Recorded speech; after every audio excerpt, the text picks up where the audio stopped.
C'est une perte que nous devons tous ressentir. Je vais vous transmettre rapidement les nouvelles de la guerre au Moyen-Orient. Ce sont des informations révélées directement par le président Trump. Donald Trump a annoncé que les dirigeants d'Israël et du Liban ont convenu d'un cessez-le-feu de 10 jours dès 17h heure de la côte Est, soit 6h du matin en Corée. Ce cessez-le-feu semble être le résultat d'une forte pression diplomatique et d'une médiation des États-Unis. Dans le contexte de la récente détérioration rapide de la situation au Moyen-Orient, il s'agit d'une mesure d'urgence visant principalement à empêcher une escalade du conflit. Le cessez-le-feu a donc été conclu grâce à la médiation américaine. Mais le problème commence ici. Le point important est que ce cessez-le-feu a été conclu avec le gouvernement libanais. Or, l'acteur principal des affrontements militaires au Liban est le Hezbollah, et le gouvernement libanais n'a pas un contrôle total sur cette organisation.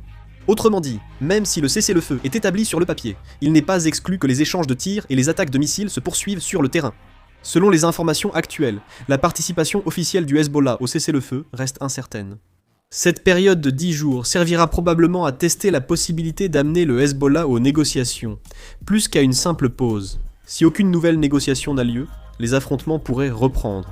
Je continuerai à vérifier l'implication du Hezbollah dans le cessez-le-feu, et à réaliser une vidéo sur ce sujet. J'espère de meilleures nouvelles. Fin de la vidéo. Merci.